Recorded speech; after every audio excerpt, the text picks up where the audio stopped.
Hello student, today I will explain breathing organs in animal. Breathing is an important process for all living things. During the breathing an exchange of gases take place. Example, oxygen in inhaled and carbon dioxide exhaled. जैसा कि आप जानते हैं कि जितने भी living animals हैं यानी जीवित हैं वो श्वसन क्रिया करते हैं। कुछ लोग कार्बन डाइऑक्साइड लेते हैं और ऑक्सीजन छोड़ते हैं, कुछ होते हैं जो ऑक्सीजन लेते हैं और कार्बन डाइऑक्साइड छोड़ते हैं। इसी गैसेस के एक्सचेंज को यानी इसी ऑक्सीजन के अदलने बदलने की क्रिया को ही हम क्या कहते हैं, ब्रीथिंग बोलते हैं। The intake the oxygen is necessary as it help to break down the food and release energy. जब हम ऑक्सीजन लेते हैं तो ऑक्सीजन जो होता है वो क्या करता है, हम जो भोजन करते हैं उसको वो तोड़ने का काम करता है और उसके द्वारा एनर्जी रिलीज़ होती है। Which is required perform various activity, जो हमारे कार्य करने में या हमारी सारी एक्टिविटी में, सारी क्रियाओं में हमारी मदद करती है। Different animals have different breathing organs, जितने भी एनिमल होते हैं उनमें ब्रीथिंग ऑर्गन भिन्न भिन्न हो सकते हैं। Some of them are discuss here, अब हम उनके बारे में नीचे जानेंगे। Insects exchange the gases through a small opening on their body surface known as spherical. Insects जो होते हैं, जो छोटे छोटे कीट पतंगे होते हैं, उनमें एक छिद्र होता है जिनको हम स्फेरिकल बोलते हैं, जो उनकी स्किन की सरफेस पे यानी बॉडी की सरफेस पर होता है और उसके द्वारा वो श्वसन क्रिया करते हैं। नेक्स्ट है gills is the breathing organ found in almost all aquatic animal like fish, crab, tadpole, prawn, etc. जैसा कि हम जानते हैं जो एक्वेटिक एनिमल्स होते हैं यानी कि जलीय जीव होते हैं उनमें गिल्स टाइप एक संरचना पाई जाती है, जिसे हम क्या कहते हैं, गिल कहते हैं। गिल्स के द्वारा ये अपनी श्वसन क्रिया करते हैं क्योंकि ये ऑक्सीजन बाहर से ना लेकर के वाटर में जो घुलनशील होता है ऑक्सीजन, उस ऑक्सीजन को ये अब्जॉर्व करके अपनी ब्रीथिंग प्रोसेस कंप्लीट करते हैं। सो इनके पास जो एक ऑर्गन होता है गिल्स, ये एक डिफरेंट होता है according to other animal. Gills help these animals to absorb oxygen dissolve in water, यानी गिल्स जो पानी में घुलनशील है ऑक्सीजन उसको लेने में इनकी मदद करता है। Now next, other animal like reptile, bird and mammals breathe through their lungs. जैसा कि हम जानते हैं जितने भी रेप्टाइल यानी रेंगने वाले जीव होते हैं, बर्ड्स यानी चिड़िया होती है, मैमल्स यानी स्तनधारी होते हैं, वो ब्रीथिंग प्रोसेस यानी वो श्वसन क्रिया अपनी लंग्स के द्वारा कंप्लीट करते हैं। The function of lungs is to the transport oxygen which inhaled through the nose to the blood and release carbon dioxide from the blood. जैसा कि हम जानते हैं कि ये लंग्स द्वारा श्वसन क्रिया करते हैं, वहाँ से ये ऑक्सीजन इनहेल करते हैं यानी ऑक्सीजन को लेते हैं और अपनी नाक के द्वारा, और उसके बाद ये ब्लड में जो होता है वो घुलनशील हो जाता है और ब्लड में ही हमारे क्या होता है, कार्बन डाइऑक्साइड रिलीज़ करता है ब्लड, वो ये नाक के द्वारा बाहर निकाल देते हैं। Animals like frog and toad the spend part of their life under water and part of it on land are called amphibians. आप जैसा जानते हैं कि जो फ्रॉग के टेडपोल्स होते हैं उनका कुछ जीवन जो होता है वो पानी के अंदर बीतता है और कुछ बाहर बीतता है, यानी कि जब गर्मी होती है तो ये पानी के अंदर भी रहते हैं और कभी कभी ये पानी के बाहर भी आते हैं। तो इनका जो बॉडी स्ट्रक्चर होता है यानी इनमें जो श्वसन क्रिया होगी वो अकॉर्डिंग टू एक्वेटिक या अकॉर्डिंग टू लैंड एनिमल्स से थोड़ी सी डिफरेंट होगी। व्हेन यंग यानी कि जब ये छोटे रहते हैं, these animal live in water, तभी कहाँ रहते हैं, पानी में रहते हैं, and breathe through the gills, और उस टाइम ये अपनी ब्रीथिंग प्रोसेस गिल्स के द्वारा कंप्लीट करते हैं यानी कि तब उनके पास गिल्स होती है।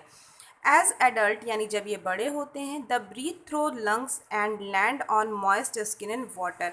फिर ये क्या करते हैं, जब ये अडल्ट होते हैं तो बड़े होने के बाद ये बाहर आकर के अपनी जो ब्रीथिंग प्रोसेस होती है उसको लंग्स के द्वारा यानी फेफड़ों के द्वारा कंप्लीट करते हैं, और जब ये पानी में होते हैं तो ये अपनी स्किन द्वारा श्वसन क्रिया करते हैं। Now your next topic is movement in animal, यानी कि एनिमल्स जो होते हैं उनमें मूवमेंट कैसे होता है। कुछ आपने एनिमल्स को देखा होगा कि दो पैर पे चलते हैं, कुछ होंगे जो चार पैरों पे चलते होंगे, कुछ होते होंगे जो रेंगते होंगे और कुछ होते होंगे जो हॉप करते हैं यानी कि कूद के चलते होंगे। तो यानी एनिमल्स में जो मूवमेंट होता है यानी जो गतिविधियाँ होती हैं, जो चलने की क्रिया होती है, वो क्या होती है, भिन्न भिन्न हो सकती है। Unlike plant, animal can move from place to place. हमने देखा होगा कि जो एनिमल्स होते हैं या प्लांट्स होते हैं वो एक जगह से दूसरी जगह पर रहते हैं। This movement is known as locomotion. इस मूवमेंट को या इस गति को हम क्या बोलते हैं, लोकोमोशन बोलते हैं। It not only helps them to obtain food and get shelter but also helps to protect them from danger of predators और natural climates.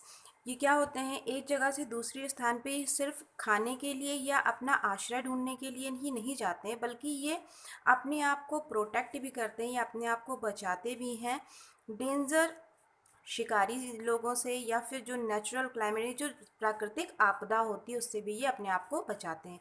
Different animals use different body parts to move. हमने देखा होगा कि जो different animals होते हैं यानी भिन्न भिन्न प्रकार के एनिमल अपने भिन्न बॉडी पार्ट को यानी अलग अलग बॉडी के पार्ट्स को मूवमेंट के लिए यूज़ करते हैं। Let's study some of them in detail. अब हम इनके बारे में डिटेल में या विस्तार से पढ़ेंगे। फर्स्ट है insect can move in various ways. आपने देखा होगा जो इंसेक्ट होते हैं यानी छोटे छोटे जो कीड़े होते हैं वो कई तरीके से चलते हैं।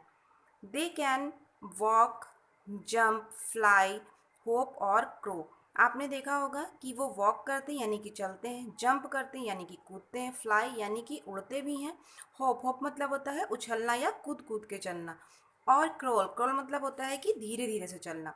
Butterflies and mosquito have one or two pairs of wings that help them to fly. Mosquitoes में वन या टू पेयर में विंग्स होते हैं यानी कि पंख होते हैं और वो उड़ने का काम करते हैं। ट्रिमर्स यानी कि दीमक आपने देखा होगा, लाइस, जू, ये सब भी क्या होती हैं, धीरे धीरे चलती हैं। मूव बाय द क्रोइंग यानी कि धीरे धीरे ये चलने का काम करती हैं। Similarly ant and cockroach walk, और कॉकरोच जो होता है या आंट यानी जो आपकी चींटी होती है वो धीरे धीरे चलती है। अ grass hopper hop using the long hind legs. आपने देखा होगा कि उसके जो पिछला पैर होता है, हिंड लेग मतलब होता है जो पिछला पैर हो, जो उसका पिछला पैर होता है उसके द्वारा हॉप करता है यानी कि वो कूदता है। Aquatic insect like backs swimmers and water boatman use their hind leg to swim. आपने देखा होगा जो एक्वेटिक एनिमल्स होते हैं वो भी क्या करते हैं, अपने पिछले पैर का यूज़ करते हैं स्विम करने में यानी कि तैरने के लिए। रेप्टाइल, रेप्टाइल यानी कि जो रेंगने वाले जानवर होते हैं आपके, लाइक लीजर्ड, स्नेक। लीजर्ड या स्नेक को आपने देखा होगा कि वो हमेशा रेंगते हुए चलते हैं यानी सरकते हुए चलते हैं, ना कि वो अपने पैरों के द्वारा स्टेप बाय स्टेप चलते हैं। And crocodile use various form of locomotion. ये अपनी लोकोमोशन के लिए, अपनी गतिविधि के लिए कई तरीके का यूज़ अपने आप को करते हैं। To move from place to place यानी एक जगह से दूसरे स्थान पर जाने के लिए। Some of them have leg and some of use their scaly यानी कभी कभी क्या करते हैं, अपने पैर का यूज़ करते हैं और कभी कभी ये अपनी स्केली यानी परतदार जो इनकी स्किन होती है उसका ये यूज़ करते हैं और उसके द्वारा ये धीरे धीरे से चलते हैं। Tortoise and crocodile have leg and move about using them. ये टर्टाइज जो होते हैं आपके क्रोकोडाइल थे यानी कि आपके जो कछुआ होता है और मगरमच्छ होता है, ये क्या करता है, अपने पैरों का यूज़ करता है मूवमेंट में यानी कि चलने के लिए। अ snake on the other hand, और जबकि दूसरी तरफ जो स्नेक होता है, जो सांप होता है, डज नॉट हैव लेग, उसके पास पैर नहीं होते हैं। It use scale presents on the underside of its body to move. वो क्या करता है, अपनी परतदार स्किन के द्वारा ही मूवमेंट करता है। Beside these are strong muscle system and fixable backbone aid it in the moving. आपने देखा होगा कि जो सांप होता है उसके पास पैर नहीं होते फिर भी वो मूव करता है। मूव इसलिए करता है कि वो अपनी बॉडी यानी उसकी बॉडी के ऊपर जो परत होती है उसके द्वारा वो धीरे धीरे रेंगने का काम करता है, और जो उसकी मसल्स होती हैं, जो उसकी मस्कुलर सिस्टम होता है वो काफ़ी स्ट्रांग होता है, और बैकबोन जो होती है वो फ्लेक्सिबल होती है यानी कि लचीली होती है, जिसके कारण वो मूवमेंट करता है। अ turtle can swim easily using its limbs, और आपने देखा होगा टर्टल जो होता है वो अपने लिम्स के द्वारा, यानी लिम्स मीन्स हो गया उसका पैर, या फिर उस लिम्स को दूसरी उसमें हम उपांग भी बोल सकते हैं, उसके द्वारा वो स्विम करता है। नेक्स्ट बर्ड कैन हॉप और वॉक ऑन लैंड। आपने देखा होगा कि जो बर्ड्स होती हैं वो कभी कभी फुदक फुदक के या कूद के भी चलती हैं, या फिर कभी कभी वो अपने पैरों द्वारा वॉक भी करती हैं। Swim in water and fly in air, और वो स्विम भी करती हैं यानी तैरती भी हैं और हवा में उड़ती भी हैं। द फोर लिम्स, यानी फोर लिम्स मतलब होता है हाथ उनका। Four limbs of the bird are modify in form of wing. जो उनका हाथ होता है यानी कि जो उनका आगे का हाथ होगा वो क्या होगा, मोडिफाई होकर यानी परावर्तित होकर के उनके विंग में चेंज हो जाता है, जिसके द्वारा वो क्या करती हैं, उड़ती हैं। Crow, sparrow, eagle, parrot etcetera, ये जितनी भी चिड़ियां हैं इनका जो क्या होता है, हाथ होता है वो परिवर्तित होकर पंख बन जाता है और इसके द्वारा ये उड़ती हैं। Are common birds that fly in the sky. Some birds like ostrich, emu and kiwi are called the flightless bird. कुछ बर्ड्स ऐसी हैं जिनके पास पंख भी है फिर भी वो उड़ नहीं सकती हैं, ऐसी बर्ड्स को हम क्या बोलते हैं, फ्लाइटलेस बर्ड, यानी ना उड़ पाने वाली चिड़िया। इसमें कौन कौन सी आपकी हो गई, ऑस्ट्रिच हो गई, ईमू हो गई और कीवी हो गई। ये चिड़िया तो होती है, चिड़िया की श्रेणी में भी आती है, यानी बर्ड्स के ही फैमिली में होती है, बट ये उड़ नहीं सकती because they have very heavy body and weak wings and can not fly. Reason ये होता है या कारण ये होता है इनके ना उड़ पाने का कि इनकी बॉडी जो होती है वो काफ़ी हैवी होती है, यानी इनकी बॉडी जो होती है वो काफ़ी भारी होती है और उसके अकॉर्डिंग विंग जो होते हैं वो काफ़ी कमज़ोर होते हैं, जिसके कारण ये उड़ नहीं पाती हैं। Birds use their hind limb, यानी कि जो बर्ड्स होती हैं हिंड लिम्ब, हिंड लिम्ब मतलब होता है आपका पैर, और मैंने इससे पहले बताया था फोर लिम्ब, फोर लिम्ब मतलब हाथ, यानी अगला हिस्सा, और हैंड लिम्स मतलब इनका पिछला हिस्सा, इसे हम पैर कह सकते हैं। टू वॉक, ये क्या करती हैं, चलने का काम करती हैं। रन, कैच प्रे, यानी कैच करती हैं यानी कि पकड़ती हैं किसको, प्रे मीन्स शिकार को। And even attack their enemies, या फिर जब इन पे कोई इनेमी अटैक करता है तो ये उस पर वार भी करती हैं। Birds like duck, swan etcetera can also swim in water due to their webbed feet, ये अपने झिल्लीदार, वेब्ड मीन्स झिल्लीदार, ये अपने झिल्लीदार पैरों के द्वारा ये उसमें तैरने का काम करते हैं।